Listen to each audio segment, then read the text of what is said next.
Sarah and I had been best friends since college. We met during our freshman year in a marketing class and instantly clicked.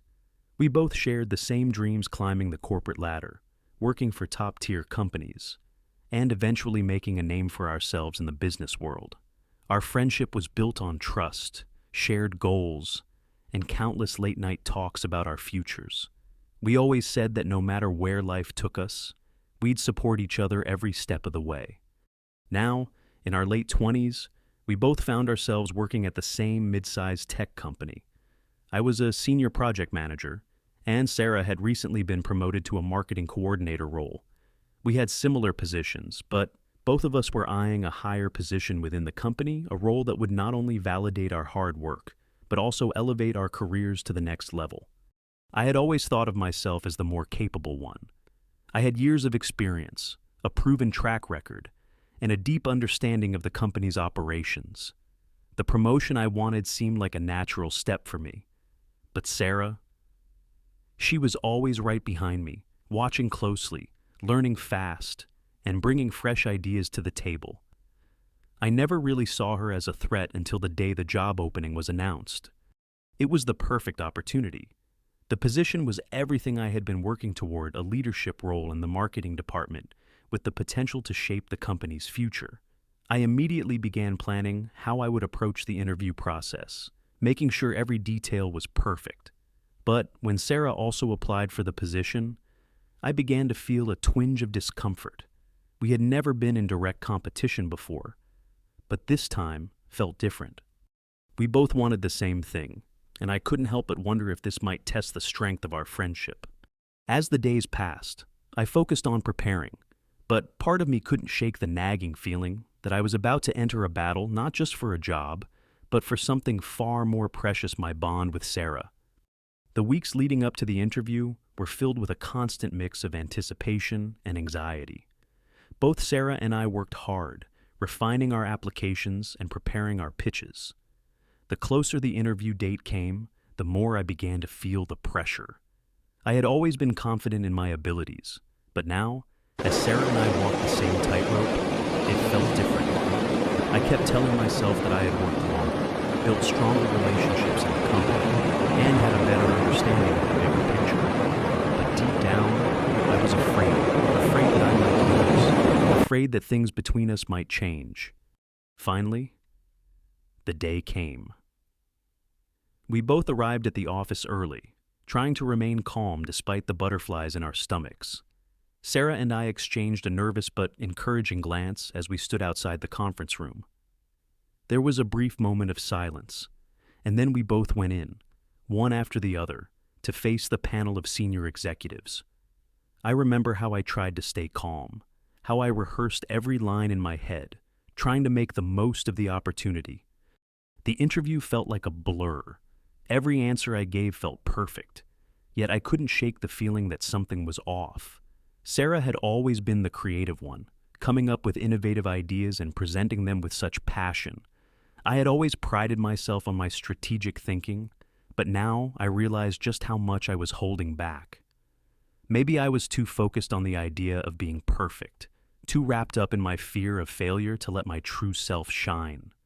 A few days after the interviews, the email came. The subject line was simple: decision regarding the marketing director position. My heart pounded in my chest as I clicked it open, holding my breath as I read the message. It was Sarah. She had been selected for the role. I remember staring at the screen, the words blurring in front of me. I couldn't process what I was reading. I had done everything right, hadn't I? I had given the interview of my life. But Sarah, my best friend, she had beaten me.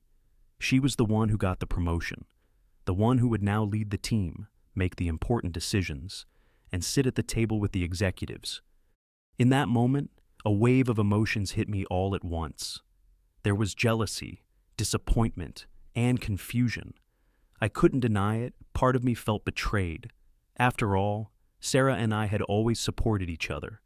But now, I felt like I was on the outside, looking in. The friendship that had once seemed so solid suddenly felt fragile. I tried to shake it off, convinced that I'd be fine, that our friendship could survive this. But when Sarah called me later that evening to share the news, her excitement was palpable, and I found myself struggling to sound as happy as I should have been. "Can you believe it?" she asked, her voice bubbling with joy. "I got the job. I don't even know what to say. I'm just so overwhelmed. You're happy for me, right?"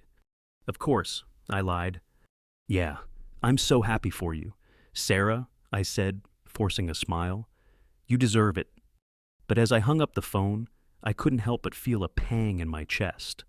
I had spent so long dreaming of that position, working toward it, and now it was hers. My best friend had the job I wanted, and I wasn't sure how I was going to handle the changes that were about to come. As the weeks went by, I tried to adjust to the new reality of Sarah being my boss. At first, I kept telling myself that things would go back to normal. We had been friends for years, after all. Surely, our bond would be strong enough to survive this shift in our dynamic. But it wasn't long before I started to notice cracks in the foundation. Sarah's new position came with a lot of responsibility, and she quickly grew consumed by it. The more power she had, the more distant she became.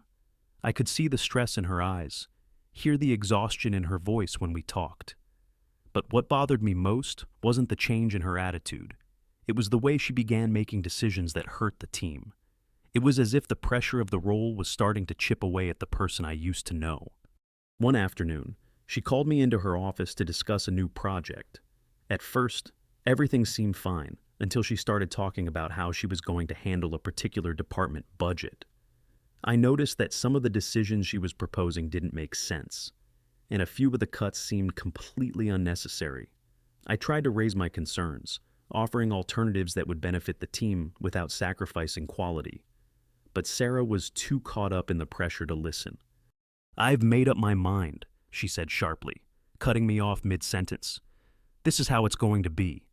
I tried to argue, but it was clear that she wasn't interested in hearing me out. It wasn't just the decision that bothered me, it was how she had changed.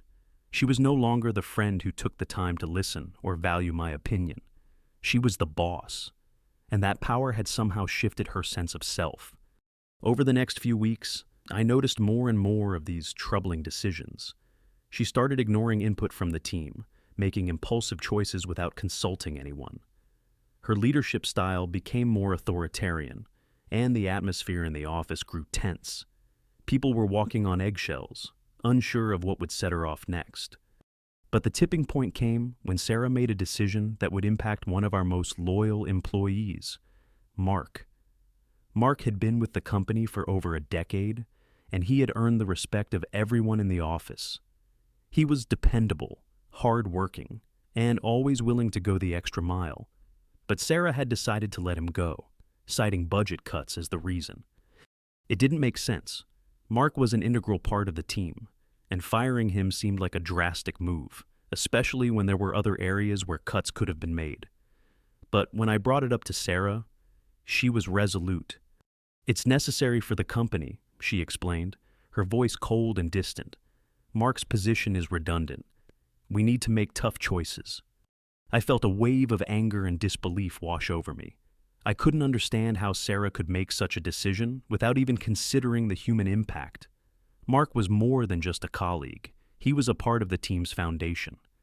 This wasn't just about business, it was about people's lives. But Sarah had become so detached, so consumed by her role, that she couldn't see it.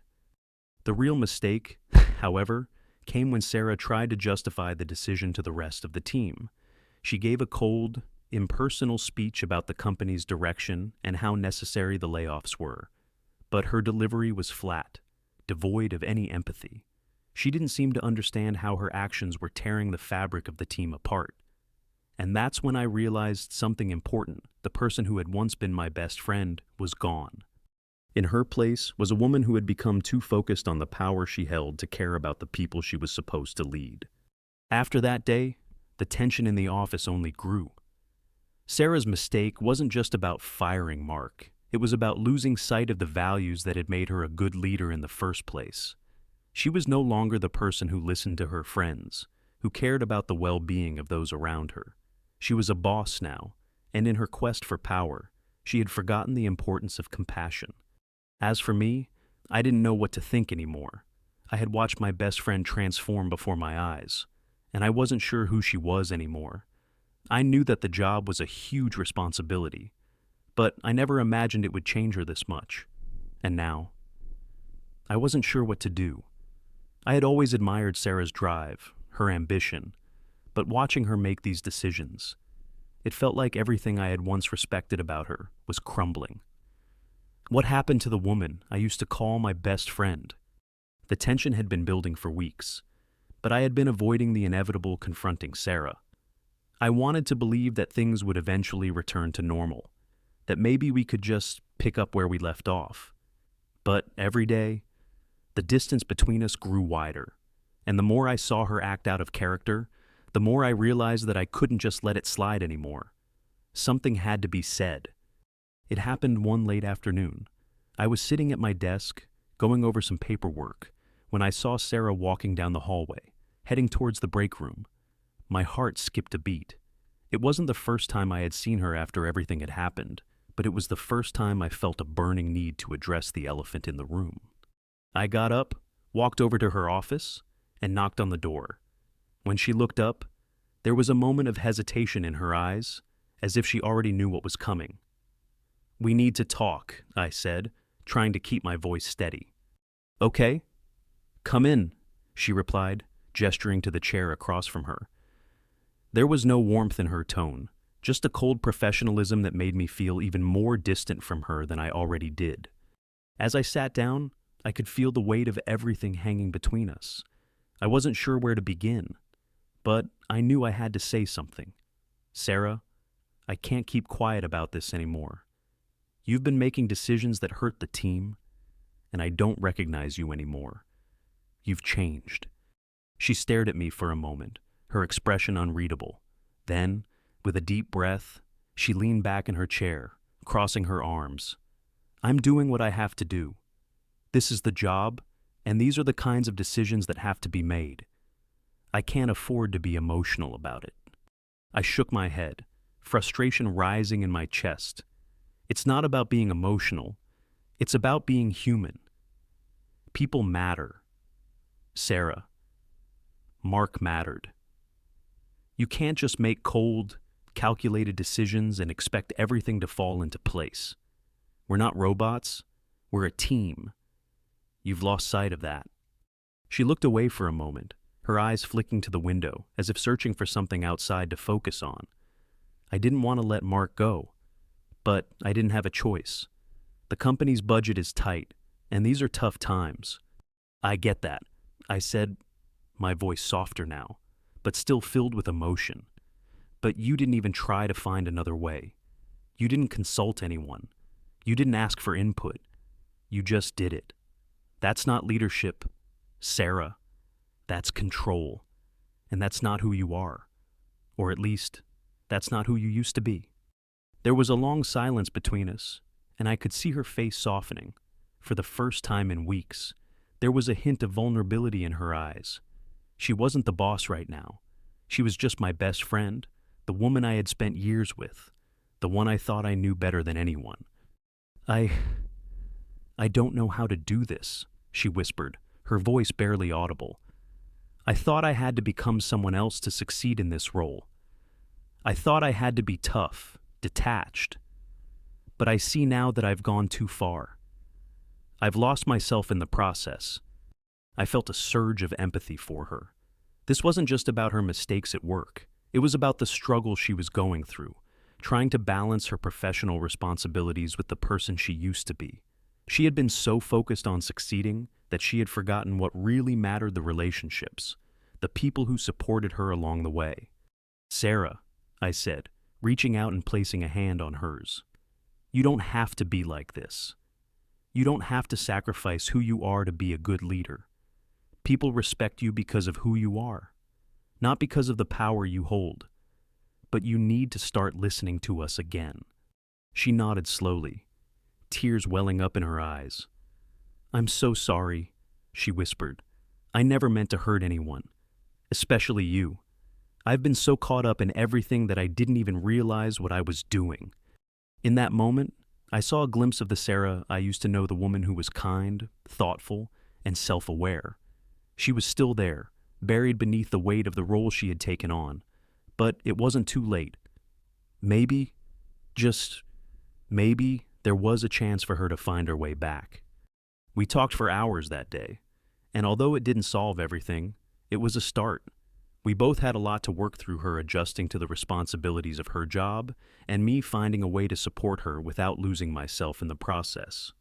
It was clear that things had changed, but it didn't have to be the end. Our friendship had taken a hit, but it wasn't beyond repair. That conversation marked the beginning of a slow process of healing for both of us.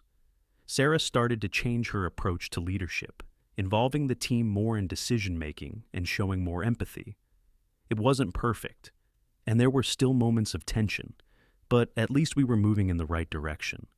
And as for me, I realized that while the friendship might never be the same, it didn't have to end. We were both figuring out how to navigate this new chapter, learning to adjust to the shifts in our lives and finding a way to rebuild what had been broken.